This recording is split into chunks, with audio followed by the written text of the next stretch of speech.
99 special debate స్వాగతం. నేను ముల్ల Srinivas. Malkajgiri MP, BRS మాజీ మంత్రి, టీఆర్ఎస్ మాజీ సీనియర్, అదే క్రమంలో ఇప్పుడు బీజేపీ ఎంపీగా ఉన్న ఈటల రాజేందర్ ఈ మధ్యాహ్నం పూట ప్రెస్ మీట్లో మాట్లాడారు.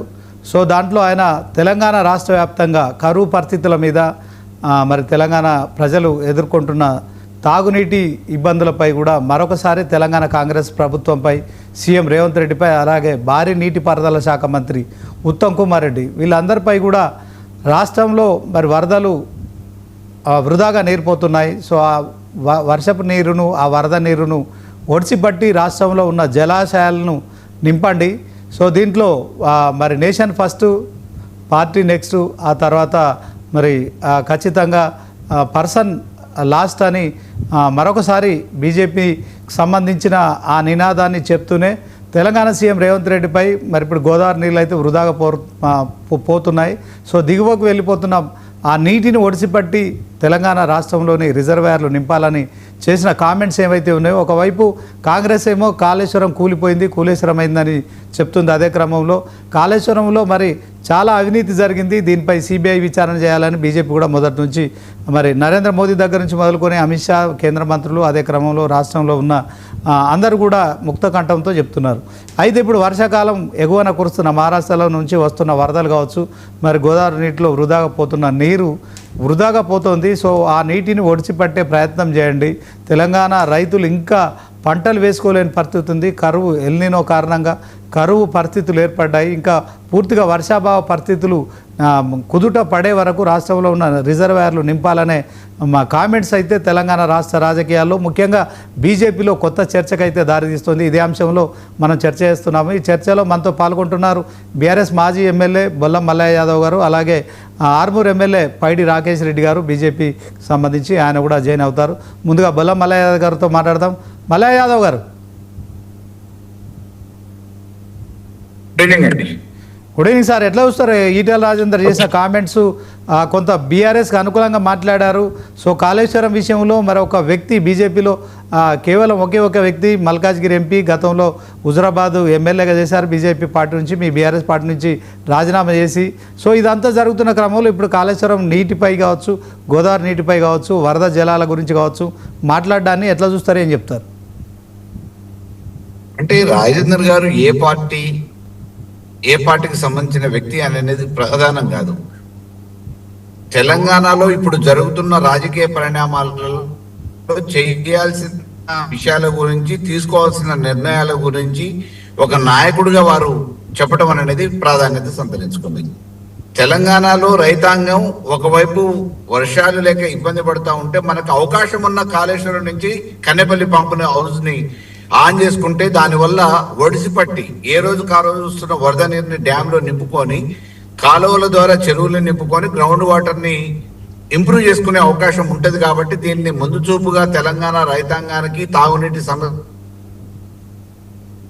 తెలకుండా ఉండాలనే ఆలోచనతో ప్రభుత్వం ఈ నిర్ణయం తీసుకోవాలని చెప్పేసి బీఆర్ఎస్ నేతృత్వంలో మా వర్కింగ్ ప్రెసిడెంట్ కేటీఆర్ గారు పంపుని విజిట్ చేయడం జరిగింది. దానికి అనేక రకమైన అవరోధాలు అడ్డుసించారు. అయినా అన్నిటిని అధిగమించి మేము ఆడి చేరుకొని ఆ పంపుని కూడా విజిట్ చేయడం జరిగింది. ఆ తర్వాత దాన్ని మసిపూసి మామిడికాయ చేసి అది పనే చేయదు అని చెప్పి బుకాయించడానికి రేవంత్ రెడ్డి గారు, ఉత్తమ్ కుమార్ రెడ్డి గారు ఈ 2 రోజులు 3 రోజులుగా అనేక రకమైన ప్రయత్నాలు చేశారు. కానీ నిన్న సాయంత్రం రిటైర్డ్ ఇంజనీర్స్ ఫోరం వాళ్ళు దీనికి ఎటువంటి ఇబ్బంది లేదు, తెలంగాణ ప్రాంత రైతాంగ సమస్యల్ని, రేపటి కష్టాలని అధిగమించడానికి కావాల్సిన తాగునీటి సమస్య పరిష్కారం కోసం ఈ ప్రాజెక్టుని ఇప్పుడు వాడుకుంటేనే బాగుంటుంది, దీనివల్ల మీరు ఆన్ చేయడం మూలన వచ్చే నష్టం ఏం లేదు, అది మేము బాధ్యత తీసుకుంటామని చెప్పేసి బహిరంగంగా రిటైర్డ్ ఇంజనీర్స్ అసోసియేషన్ చెప్పింది. ఇంతకంటే చెంపపెట్టి సమాధానం ఏం కావాలి ప్రభుత్వానికి? ప్రభుత్వం అవగాహన లేకుండా, అనుభవం లేమితో మాట్లాడుతూ ఉంది. Uttam Kumar Reddy power point presentation పెడితే నాకు అవగాహన లేదు, నేను ప్రిపేర్ అయ్యి రాలేదని చెప్పేసి తప్పించుకోకపోయాను. ఉత్తమ్ కుమార్ రెడ్డి అకస్మాత్తుగా ఢిల్లీలో లాబింగ్ చేసి నీటిపారుదల శాఖ మంత్రి అయిన తర్వాత ఆయన చేసింది ఏముంది? మా దగ్గర ఒక కాలువ కట్ట తెగిపోతే, మా కోదాడ నియోజకవర్గంలో కాలువ కట్ట తెగిపోతే ఆ కాలువ కట్టని రిపేర్ చేయడానికి చేత కాలేదు, దానివల్ల పంట నష్టపోయింది. 2 నెలలు పడవ పెట్టారు. అటువంటి అవగాహన లేని మంత్రి ఉండటంతో, అనుభవం లేని ముఖ్యమంత్రి ఉండటంతో రేపటి భవిష్యత్తులో వస్తున్న కరువు కాటకాల వల్ల ఈ రైతాంగం ప్రజలు ఇబ్బంది పడే పరిస్థితి ఉంది. అటువంటి ప్రమాదం రాజకీయాల కోసం రైతాంగాన్ని ప్రజల్ని ఇబ్బంది పెట్టడం బాగుండదు అని చెప్పేసి ఈ రోజు రాజేందర్ గారు మాట్లాడింది నిజంగా స్వాగతించదగ్గ విషయం.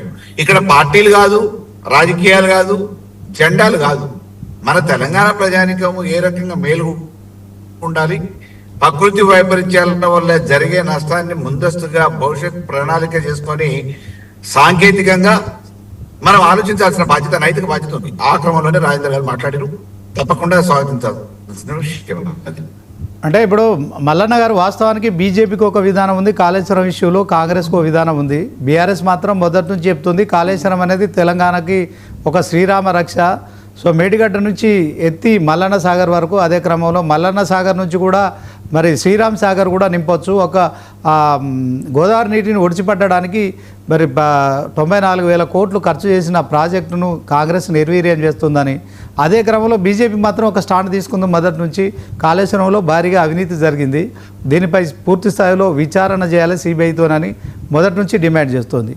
సో దీంట్లో 3 పార్టీలు 3 వాదనలు చెప్తున్న నేపథ్యంలో తెలంగాణలో మరి వాస్తవానికి ఇప్పుడు కరువు పరిస్థితులు అయితే ఎదుర్కొంటున్నారు రైతులు. ఎక్కడ చూసినా కరువు, విత్తనాలు వేస్తే అవి మొలకెత్తే పరిస్థితి లేదు, పూర్తిగా ఎడారిగా మారుతున్న పరిస్థితి. వర్షాలేమో పూర్తి స్థాయిలో కురవట్లేదు. వర్షాకాలం స్టార్ట్ అయ్యి దాదాపు నెల రోజులు అయినప్పటికీ ఇంకా వర్షాలు పూర్తి స్థాయిలో పడట్లేదు. సో పరిష్కారం కాళేశ్వరము, కానీ ఆ కాళేశ్వరం నీటితోని కనుక ఆ ప్రాజెక్టులు నింపితే కూలిపోతాయని ఉత్తమ్ కుమార్ రెడ్డి చెప్తున్నారు. సో దీంట్లో మల్కాజ్గిరి ఎంపీగా ఈటల రాజేందర్ అంటే ఆయనకు ఒక 2001 నుంచి ఇప్పటి వరకు ఒక 25 ఏళ్లలో ఆయన చాలాసార్లు ఎమ్మెల్యే అయ్యారు. అదే క్రమంలో 2 సార్లు తెలంగాణ మంత్రిగా పనిచేశారు. ఇప్పుడు బీజేపీ పార్టీ స్టాండును కాదని ఆయన మాట్లాడుతున్నారు అనుకోవచ్చా, కేవలం ప్రజల కోసం మాట్లాడుతున్నారు అనుకోవచ్చు? మేము రాష్ట్రంలో అధికారంలో ఉన్నప్పుడు చెప్పండి. కాళేశ్వరం ప్రాజెక్టు నిర్మాణం అవుతున్నప్పుడు కేంద్రంలో అధికారంలో ఉంది బీజేపీ. ఒకవేళ నిజంగా ఎటువంటి అభ్యంతరాలు ఉంటే ఆ రోజు కేంద్ర ప్రభుత్వంగా విధించవచ్చు, కావాల్సిన చర్యలు చేపట్టవచ్చు. మరి ఆ రోజు మౌనం ఎందుకు వహించారు? మేమే వాళ్ళ మిత్రపక్షం కాదే. ఈ రోజు రాజకీయాల కోసం ఏదో మాట్లాడటం కాదు, ఏటేమైందని చెప్పడం కాదు. ఆ రోజు ఇదే కేంద్ర ప్రతినిధి బృందం వచ్చి ప్రశంసించిన సందర్భాలు ఉన్నాయి. కాళేశ్వరం పెద్ద ప్రాజెక్టు, డిస్కవరీ ఛానల్లో 3 సంవత్సరాల్లో పూర్తయింది. ఇటువంటి పెద్ద ప్రాజెక్టుని ఈ మధ్య కాలంలో ఎప్పుడు కూడా కట్టిన దేశంలో ఇది చెప్పుకోదగ్గ ప్రాజెక్ట్. ఓకే కంటిన్యూ చెప్పండి. దేశంలో చెప్పుకోదగ్గ ప్రాజెక్ట్ అని చెప్పేసి కీర్తించిన సందర్భాలు ఉన్నాయి. ఈ రోజు రాజకీయాల కోసం మామూలుగా బీజేపీ అట్లన్నది ఇట్లన్నది ఏటీఎం అయింది అని అంటే ఓకే, లెట్ దెమ్ ఎంక్వైరీ. మేమేం కాదనట్లే. మీకు ఆ అనుమానాలు ఉంటే నివృత్తి చేసుకోవడానికి ఎన్నికల కమిషన్, పీసీ కోర్స్ కమిషన్ వేసారు కాళేశ్వరం మీద. ఏం చేసిరు? కొండం దవ్వి ఎలకను పట్టిరు. దాని మీద 100 కోట్ల రూపాయలు ఖర్చు పెట్టారు. దోషులు ఎవరిదే కంక్లూజన్ ఏం లేదు. మేము చెప్పటం కాదు ఈ విషయాన్ని. అక్బరుద్దీన్ ఓవైసీ గారు నిండు శాసనసభలో కాళేశ్వరం దాని మీద సిబిఐకి ఇయ్యాలనే ఒక లక్ష్యంతో, ఉద్దేశంతో కమిషన్ మీద చర్చ పెట్టినప్పుడు రేవంత్ రెడ్డి గారి సమక్షంలో అక్బరుద్దీన్ ఓవైసీ గారు ఈ కమిషన్ ఒక నిమిషం మల్లన్న గారు ఒక నిమిషం. పైడి రాకేష్ రెడ్డి గారు ఉన్నారు, బీజేపీ ఆర్మూర్ ఎమ్మెల్యే, ఆయనతో మాట్లాడదాం ఫోన్ లైన్లో. రాకేష్ రెడ్డి గారు చెప్పండి శ్రీనివాస్. ఒకవైపు రాష్ట్రంలో రైతులు కానీ ప్రజలు తాగునీటి కోసం ఇప్పుడు ఇబ్బందులు పడుతున్నారు. గ్రేటర్ హైదరాబాద్ పరిధిలో కూడా మనం మంచినీటి కరువును చూస్తున్నాం. ట్యాంకర్లతోని ఇప్పుడు కూడా ఇది వర్షాకాలము, ట్యాంకర్లతోని కూడా ఇంకా మనం తాగునీటి అవసరాలు తీర్చుకుంటున్నాం. అదే క్రమంలో వ్యవసాయం అయితే పూర్తిగా మరొకసారి అంటే ఈ ఎల్నినో ప్రభావం లేకుంటే తీవ్ర ఎండల పుణ్యమా అని మొత్తానికైతే ఇంకా అనుకున్న స్థాయిలో వర్షాలు స్టార్ట్ కావట్లేదు. సో ఇప్పుడైతే మహారాష్ట్రలో కురుస్తున్న వర్షాలతోని గోదావరి నిండుగా పారుతోంది. సుమారు 1,00,000 క్యూసెక్కుల వరద నీరు అయితే పారుతుంది అక్కడ. సో ఈటల రాజేందర్ అంటే బీజేపీకో స్టాండ్ ఉంది, దీంట్లో కాంగ్రెస్కో స్టాండ్ ఉంది. బీఆర్ఎస్ ఏమో కట్టింది మేమే అని చెప్పుకోవడం, వాళ్ళు కంపల్సరీ దీన్ని వాడాలని చెప్పడం. సో వాళ్ళ తరపున వాళ్ళు చెప్పేది కరెక్టే. కానీ బీజేపీ మొదటి నుంచి ఇందులో అక్రమాలు జరిగాయి, సిబిఐ విచారణ జరగాలి సో అని చెప్పి చేస్తున్న క్రమంలో ఈటల రాజేందర్ బీజేపీ ఎంపీగా, మల్కాజ్గిరి ఎంపీగా చేసిన కామెంట్స్ని మీరు ఎట్లా చూస్తారు? నేను అడగదలుచుకుని మీరు అడగదలుచుకుని కాళేశ్వరం ఒక ఈటెల రాజేందర్ గారిని నేను చూడలేదు సమావేశము. ఓకే. మీరు చెప్పదలుచుకునేది ఏంది? ఇప్పుడు ఈ రోజు ఈ పరిస్థితికి కారణం ఇద్దరు, రెండు పార్టీలు, ఇద్దరు వ్యక్తులు ఈ రోజు తెలంగాణకు శాపమై ఉంది. కాళేశ్వరం సరిగ్గా కడితే ఇట్లాంటి నాసిరకం కట్టడాలు కట్టకుండా, కూలిపోయే మేడిగడ్డ లాంటివి కట్టకుండా, అవినీతి చేయకుండా, కొద్దిగా చేసినా కానీ కొద్దిగా వేల కోట్ల అవినీతి చేయకుండా దీని ఒక నాణ్యమైన కట్టడం కడితే సమస్య వచ్చేది కాదు. పాయింట్ 1. పాయింట్ 2, 2.5 సంవత్సరాలు, సుమారు 3 సంవత్సరాల నుంచి ఊకదంపుడు ఉపన్యాసాలతోని అన్ని పవర్స్ ఉండి కూడా, అన్ని లక్షల కోట్ల నిధులు ఉండి కూడా, ఓకే అప్పుడు కట్టింది ఆ తప్పు అయితే తెలంగాణ ప్రజల శాపం గుదిబండ కేసీఆర్ బీఆర్ఎస్ పార్టీ అయితే, హరీష్ రావు అయితే, ఈ రోజు రేవంత్ రెడ్డి, ఉత్తమ్ కుమార్ రెడ్డి గారు కారణం. ఓకే, ఈ సమస్యను మనం పరిష్కరించుకుందాం. ముందు మీరు ఆ కాళేశ్వరాన్ని వాడుకలోకి తీసుకురండి. అది తెలంగాణ ప్రజల సొమ్ము, 1,00,000 కోట్లు ఏమి కల్వకుంట్ల కుటుంబంకి రాలేదు కదండి. అది బీఆర్ఎస్ పార్టీ ఫండ్ కాదు. అది తెలంగాణ ప్రజల మీద అధిక వడ్డీలకు తీసుకొచ్చి తెలంగాణ ప్రజల మీద గుండెల మీద మోపిన ఒక అప్పుని, ఓకే దాని సబ్జెక్టు, దాని తర్వాత చర్యలు తీసుకుందాం. ఫస్ట్ అయితే 2-3 సంవత్సరాల నుంచి వీరు ఉపదంపుడు ఉపనసలు ఎందుకు శ్రీనివాస్ గారు? అవును. సమస్య తెలంగాణ ప్రజలకు రాజకీయాలు అవసరమా, తాగునీరు అవసరమా? తాగునీరు అవసరం. రైట్. ఏ రాజకీయ నాయకుడైన పార్టీలకు ఈరోజు మాట్లాడాల్సిందే. దానికి ప్రథమ ముద్దాయి, ప్రథమ కారణం కల్వకుంట్ల చంద్రశేఖరరావు గారు, మాజీ ముఖ్యమంత్రి, బీఆర్ఎస్ పార్టీ, హరీష్ రావు గారు. ఓకే, ఈ రోజు నాణ్యమైన కట్టేది మా నిజాం సాగర్ లో కడితే సమస్య ఎందుకు వచ్చేది? ఇప్పుడు నిజాం సాగర్ 100 సంవత్సరాల కింద కట్టారు 1930. ఇప్పుడు ఈ సమస్య ఎందుకు వచ్చేది? ఓకే, ఒక్కొక్క అధికారి దగ్గర 2,000 కోట్ల అవినీతి. అంటే అవినీతి ఏ రేంజ్ లో జరిగిందో అర్థం చేసుకోవాలి. పక్కన పెట్టండి. మీరు సరైన కట్టడం చెప్తే ఈ రోజు సమస్య ఎందుకు వచ్చేది తెలంగాణ ప్రజలకు? ఇప్పుడు రాకేష్ రెడ్డి గారు ఒక్క నిమిషం. ఒకవైపు బీఆర్ఎస్ ప్రభుత్వం, కేసీఆర్ గారి నాయకత్వంలో హరీష్ రావు గారు నీటిపారుదల సంబంధించి చేసిన ఒక పెద్ద తప్పిదం తెలంగాణ. రెండోది, కాంగ్రెస్ అధికారంలోకి వచ్చింది. 3 సంవత్సరాల నుంచి 6 లక్షల కోట్ల, అంటే సుమారు 30 నెలల నుంచి 8 లక్షల కోట్ల బడ్జెట్, 5 లక్షల కోట్ల అప్పు, 1,00,000 కోట్ల భూముల అమ్మిండ్రు. ఈ 12 లక్షల కోట్ల తెలంగాణ ప్రజల 1,00,000 కోట్లు కుమ్మరిచ్చి కట్టడం చేసి ఏదైతే ఎక్కడైతే నీకు ఇబ్బంది వచ్చిందో, కన్నెపల్లి కావచ్చు, మేడిగడ్డ కావచ్చు, దాన్ని రిపేర్ చేయించండి. ఫస్ట్ వాడుకలకు తీసుకురండి. తర్వాత దాని మీద ఏం చేద్దాం అది చేద్దాం. తెలంగాణ ప్రజలు నిర్ణయిస్తారు మీ ఇద్దరు సంగతి. ఇప్పుడు రేవంత్ రెడ్డి కూడా ఇంకా సంవత్సరం అయితే అయిపోతుంది, ఎలక్షన్ వస్తున్నది. రేవంత్ రెడ్డి చేసేదేమున్నది? నేనేమంటున్నా, దయచేసి ఇది రాజకీయాలకు అతీతమైన సబ్జెక్టు. ఇది రాజకీయాల ఆరోపణలు చేసుకున్న సమయం కాదు. రాజకీయాల గురించి తెలంగాణ ప్రజల, రైతుల భవిష్యత్తు, ప్రజల ఈ రోజు ఇట్లాంటి తాగునీరు కటకటలాంటి ట్యాంకర్లతోని వచ్చే సమస్య కాదు. ఈ సమస్యకు ప్రధాన కారణం కేసీఆర్ గారు ఎంతనో, రేవంత్ రెడ్డి గారు, కాంగ్రెస్ ప్రభుత్వం అంతకనెక్క కారణం. ఇద్దరు దోషులే తెలంగాణ ప్రజల పట్ల. ఫైనల్ గా రాకేష్ రెడ్డి గారు మీరేం చెప్తారు? ఖచ్చితంగా ఈ కరువు తీరాలంటే, మరి సాగునీటి సమస్య పరిష్కారం కావాలంటే గోదావరి నీటిని వినియోగించడమే శరణ్యమంటారా? 1,00,000 కోట్లు పెట్టాం కదండి. అవును, 1,00,000 కోట్లు పెట్టాం కదా. ఓకే, ఇది ఎప్పుడు సబ్జెక్ట్ ఎప్పుడండి? ఇది మీరు అడగాల్సిన ప్రశ్న ఎప్పుడంటే కాళేశ్వరం ముగ్గు వేయక ముందు. ఓకే, ఈరోజు ముగ్గు వేసినాం 12% వడ్డీతోని అలా సొంతం ఇంటికి తెచ్చుకొని తెలంగాణ ప్రజల భవిష్యత్తును తాకట్టు పెట్టిన ప్రాజెక్ట్ అది. ఇప్పుడు ఈటెల రాజేందర్ వ్యాఖ్యలు మీరు సమర్థిస్తున్నారా? అలా నేను ఒకటే చెప్తున్నానండి, ఈ రోజు తెలంగాణ ప్రజల హక్కు, తెలంగాణ ప్రజల ఆస్తి అది. అవసరమైతే ఎవరెవరికి అక్కిండి ఒక్కొక్కటి ఇంజనీర్ 2,000 కోట్లు. అవును, మేము చెప్పింది కాదు, ఇప్పుడు కాంగ్రెస్ ప్రభుత్వం ఏసీబీ డిపార్ట్మెంట్ చెప్పింది. అవును, ఎవరెవరు ఏంటి ఎంత కొట్టేసిండు 1,000 కోట్లని. వీళ్ళే కొట్టితే రాజకీయ నాయకులు ఎంత కొట్టేశారు. ఇది ఒక సబ్జెక్ట్, అవినీతి. దాన్ని ఉపయోగించుకోవాలా లేదా? అవును, ఉపయోగించుకొని నేరగాడు ఎవరు? చెప్పండి. ఉపయోగించుకుని నేరగాడు ప్రభుత్వం ఎవరు? చెప్పండి. ఎవరు? ప్రస్తుత ప్రభుత్వం ఎవరున్నారు? చెప్పండి మీరే. కాంగ్రెస్ ప్రభుత్వము, రేవంత్ రెడ్డి గారు, ఉత్తమ్ కుమార్ రెడ్డి గారు. ఇది తెలంగాణ ప్రజలు ఊరికనే ఓటు శాపం. ఒకవేళ శిక్ష చేద్దాం కేసీఆర్ గారికి కావచ్చు, అందులో తప్పులు చేసిన ఇంజనీర్లకు కావచ్చు, లేకపోతే అప్పుడున్న జలవనరుల శాఖ మంత్రి హరీష్ రావు గారు కావచ్చు, అవన్నీ చేద్దాం. కానీ ఇప్పుడు నువ్వు 3 సంవత్సరాల నుంచి 94,000 కోట్లు ఖర్చు పెట్టి ఈరోజు నీటి పాలైన చుక్కలు లేకుండా మళ్ళీ మన ముఖ్యమంత్రి గారు అంటారు 33 కోట్లు వడ్డీ కట్టినామని. 33,000 కోట్లు 33,000 కోట్లు వడ్డీ కడుతున్నావు, ఈఎంఐ కడుతున్నావు, ఎందుకు ముట్టుకోవు? రాకేష్ రెడ్డి గారు మీకు ఒక ప్రశ్న నేను అడుగుతున్నా. 2016లో మొదలుపెట్టిన కాళేశ్వరం 2019కి పూర్తి అయిపోయింది.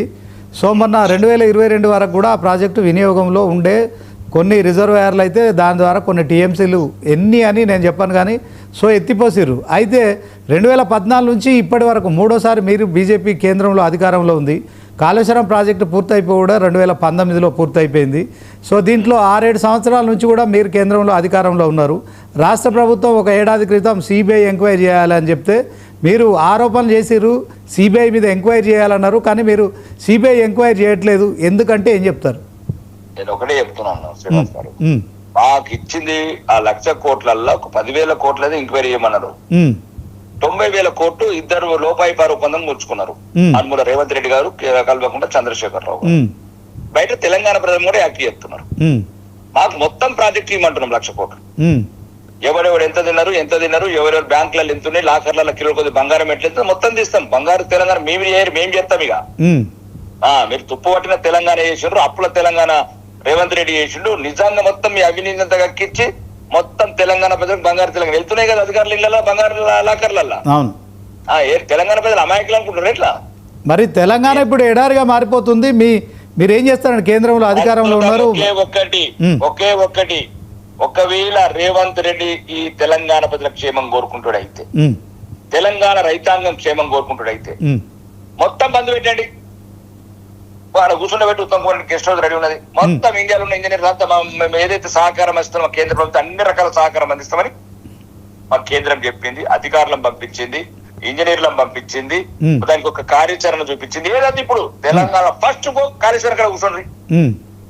ఎవరైతే కమిషన్లు ఇస్తాడో కాంట్రాక్టర్ వాళ్ళకి ఇవ్వకండి బిల్లు.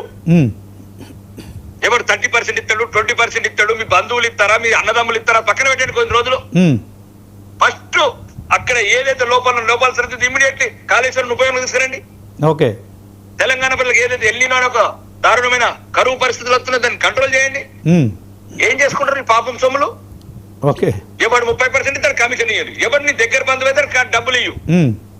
ఇప్పుడు కావాల్సింది నిజాయితీ, ఇప్పుడు కావాల్సింది తెలంగాణ ప్రజల పట్ల మన చిత్తశుద్ధి. రాజకీయాలు పార్టీలను పక్కన పెడదాం, తర్వాత చర్యలు తీసుకుందాం. అవినీతి గురించి మాట్లాడేది 3 ఏళ్ళ మాట్లాడబట్టి. ఫస్ట్ కాళేశ్వరం వాడుకలకు రావాలి. ఓకే, వృధాగా పోతున్న నీళ్లను ఎత్తిపోయాలి. రైట్, ఇది ఈ రోజు తెలంగాణ సమాజం, తెలంగాణ ప్రజలు కోరుకుంటున్నది. ఓకే, ఈ ఆరోపణ ఎన్నో చేస్తావు రేవంత్ రెడ్డి? అవును, నువ్వు ఎన్నడూ కట్టిస్తావు డబుల్ బెడ్రూమ్? నీకే ట్రిపుల్ బెడ్రూమ్ కట్టించే రోజులు వస్తున్నాయి. ఎక్కడ నువ్వు ఎక్కడికి ఎదురు వాళ్ళకి ఏమనో అట్లాంటి సమాధానం వస్తాయి నీకు కూడా అవినీతికి. నువ్వు చేసిన వేలాది కోట్లు, లక్షలాది కోట్లు, నీ అన్నదమ్ములు వంచుకొని తింటున్న తెలంగాణ, నీ కాంట్రాక్టర్లు 30% కొల్ల కొడుతున్న తెలంగాణ, రోజుకు వేలాది కోట్లు భూములు అమ్ముతున్న తెలంగాణ. అంటే చదువుకున్న సమాజం చూస్తలేదా? అవును అవును, ప్రజలు చూస్తలేరా? ఏ గద్దెనెక్కినాం అనుకుంటున్నావా? థ్యాంక్ యూ రాకేష్ రెడ్డి గారు. పూర్తి మాటలు వస్తున్నాయా? Okay, thank you Rakesh Reddy గారు. మొత్తానికి ప్రజలు ఫస్ట్, తర్వాత పార్టీలు, తర్వాత అంతే. Okay, thank you very much right. Okay, Bolla మల్ల యాదవ్ గారు చూశారుగా, రాకేష్ రెడ్డి గారు కూడా గోదావరి నీళ్ళు ఎత్తిపోయండి, కాళేశ్వరం వినియోగం తీసుకురండి, ఏమైనా తప్పులు ఉంటే తర్వాత చూసుకుందామని చెప్పడాన్ని మొత్తానికి మీరు కూడా స్వాగతిస్తారా? అందరూ కూడా ఏకదాటిగా ఒప్పుకోవాల్సిన విషయం ఇది. దీన్ని ఎవరు కూడా డిఫర్ చేయడానికి లేదు. ఓకే, అందరూ కూడా ఒప్పుకోవాల్సిన విషయం. కానీ మా రాకేష్ అని ఇంకో 2 నిమిషాలు లైన్ లో ఉంచేది. కారణం ఏంటంటే వ్యాస ప్రాసలతోని పంచి లైకి కాకపోతే ఇప్పుడు దేశంలో కూడా ప్రధానమంత్రి మోడీ గారు అధికారంలోకి వచ్చినాక 12 సంవత్సరాల నుంచి అప్పులనే ఉన్నాయి. అప్లై చేసిండు. ఆయన కూడా ఏం జేబుల నుంచి ఇవ్వలే, ప్రజాధనమే ఖర్చు పెట్టేది. ఆ తర్వాత కొత్తగా ఏర్పడ్డ రాష్ట్రం, విభజన జరిగిన తర్వాత కొత్తగా ఏర్పడ్డ చిన్న రాష్ట్రం అని చెప్పేసి మరి ఏమైనా నిధులు తీసుకురాలే బీజేపీ వాళ్ళు. కేంద్రంలో అధికారంలో ఉంటే కొత్తగా ఏర్పడ్డ రాష్ట్రానికి నీళ్లు అనే ఒక కాంటెస్ట్ లో తీసుకొచ్చుకున్న రాష్ట్రానికి నీళ్లు కావాలన్నప్పుడు ప్రాజెక్టులు కట్టాలి, దానికి ప్రాజెక్టులు కట్టాలంటే అప్పులే. ఇవాళ మోడీ గారు ప్రభుత్వాన్ని నడిపించినా అప్పులు చేసే జేబుల నుంచి ఏం చేయట్లేదు.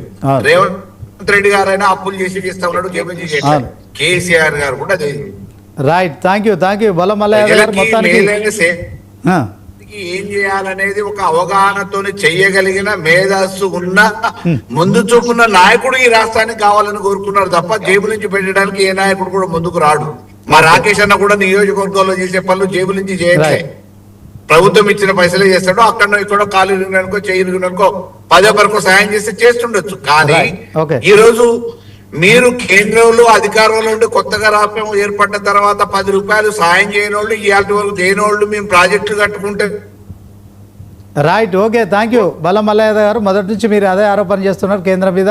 సరే, మొత్తానికి ఆ గోదావరి నదిలో వృధాగా పోతున్న నీటిని మాత్రం కాళేశ్వరం ప్రాజెక్టు ద్వారా ఖచ్చితంగా దాన్ని వినియోగం తీసుకొచ్చి ఆ జలాలను ఒడిచిపట్టి రాష్ట్రంలోని రిజర్వాయర్లను ఖచ్చితంగా నింపాలి. దీంట్లో బీఆర్ఎస్ వాదనకు కొంత బీజేపీకి సంబంధించిన ఈటల రాజేందర్ మరి మల్కాజ్గిరి ఎంపీగా, అదే క్రమంలో మరి ఖచ్చితంగా ఇప్పుడు పైడి రాకేష్ రెడ్డి గారు ఆర్మూర్ ఎమ్మెల్యేగా బీజేపీ, ఆయన కూడా ఈ వాదనను సమర్థిస్తున్నారు. సో చూడాలి మరి తెలంగాణలో కాంగ్రెస్ ప్రభుత్వం మరి ఈ వర్షాకాలంలో మరి గోదావరి జలాలు వినియోగిస్తుందా లేదా అనేది మాత్రం వేచి చూడాలి. ఇది వాటి స్పెషల్ డిబేట్. చూస్తూనే ఉండండి 99 టీవీ.